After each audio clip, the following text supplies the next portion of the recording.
Bismillahirrahmanirrahim. Kisah puasa dan ghibah. Peristiwa ini ada di dalam hadis Rasulullah SAW riwayat Ahmad.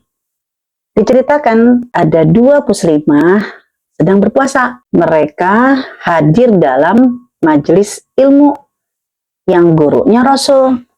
Tapi karena mereka mengambil posisi mungkin jauh dari Rasul, duduknya di belakang. Karena biasanya kan kalau duduknya di belakang, penyakit yang muncul karena nggak fokus, nggak konsentrasi, suara ustadznya nggak kedengeran. Ya, penyakit yang muncul apa? Kalau nggak ngantuk, ya ngegosip. Cerita yang ada dalam riwayat Ahmad, dua wanita yang sedang berpuasa ini akhirnya ngegosip, bla bla bla bla bla bla bla bla. Tiba-tiba Allah tunjukkan ayat-ayat kekuasaan Allah. Allah itu ada, yaitu dua wanita ini yang lagi asik-asik ngegosip, yang mungkin sampai berbusa-busa, ya, saking tenggorokannya kering, akhirnya nyaris seperti sekarat mau mati kekeringan. Dia kan kepada Rasulullah, ya Rasul, ini bagaimana nih? Apa solusinya? Karena kan sedang berpuasa. Lalu kata Rasulullah, panggil dua wanita itu.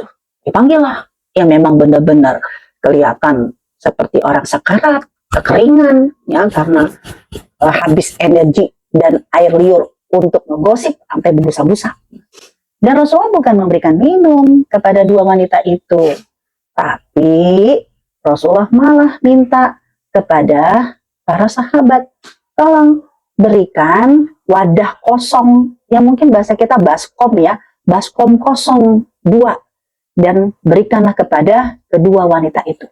Nah, mereka akhirnya masing-masing diberikan satu baskom kosong. Gak tahu mau diapain. Harusnya kan dikasih minum, kok malah dikasih baskom kosong. Nah, apa yang terjadi teman-teman semua? Ternyata Rasulullah memerintahkan kepada masing-masing wanita itu muntahkanlah.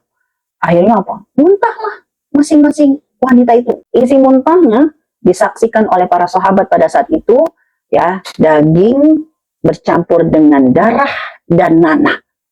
Itu kan menjijikkan. Dan Rasul menjelaskan kenapa sampai fenomena seperti ini terjadi, padahal lagi mulia, lagi berpuasa, kok ya fenomena menjijikkan, muntahnya isinya potongan daging campur nanah dan darah lagi. Rasulullah mengingatkan kepada semua yang hadir pada saat itu, termasuk kita yang mengambil hikmah dari hadis ini. Nah, karena wanita ini walaupun sedang berpuasa, dia menahan diri dari apa yang dihalalkan oleh Allah karena dia sedang berpuasa. Bagus, cakep. Tapi sayangnya di saat dia berpuasa, dia tidak menahan diri. Dia malah melakukan hal-hal yang menodai orang yang berpuasa, yang tidak boleh dilakukan oleh orang yang berpuasa, yaitu bergunjing. Nah, lagi puasa aja nggak boleh, apalagi yang kagak puasa. Nah, bergunjing. Dan bagaimana orang yang bergunjing, orang yang ghibah, itu sampai didokumentasikan oleh Allah dalam surat Al-Hujurat ayat yang ke-12. Bahaya, a'udzubillahi minasyaitonirrajim. Orang-orang beriman harus punya respon. Ya ayyuhalladzina amanu jtanibu katsiran minadh-dhann. Jangan mengawali segala sesuatu dengan sudut pandang subjektif, prasangka.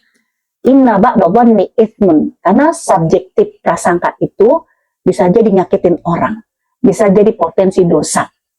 Nah, biasanya kalau udah prasangka, ya, dia akan mencari bukti, ya, yang menyebabkan wala tajassasu, jangan cari-cari berita, wala yaktab ba'dukum ba'd. Jangan juga akhirnya begitu udah dapat berita akurat dan terpercaya, nggak asik kalau dikonsumsi sendiri, disebarkanlah di kalayak ramai. Itulah ghibah, itulah bergunjing. Sampai diingatkan oleh Allah, ayuhibbu ahadukum ayyakula lahma akhihi maitan fakarihtumu. Orang yang bergibah itu emangnya kamu suka seperti memakan bangkai saudaramu sendiri? Pasti kamu gak suka. Fakarihtumu wattaqullah. Maka kita diminta untuk bertakwa. Orang yang berpuasa, la'allakum tattaqun. Bukti orang yang la'allakum tattaqun, orang yang bertakwa adalah tahan diri Jangan subjektif memandang orang lain, jangan subjektif memandang kekurangan orang lain, karena kalau kita subjektif, kita negatif thinking yang menyebabkan nanti kita akan berguncing dan puasa kita gak dianggap oleh Allah Subhanahu wa taala. Na'udzubillah min dzalik, moga-moga Allah melindungi kita semua dan Allah menjaga kita semua, karena as-shaum junah. Karena puasa itu adalah perisai buat kita. Wallahu a'lam bishawab. Assalamualaikum warahmatullahi wabarakatuh.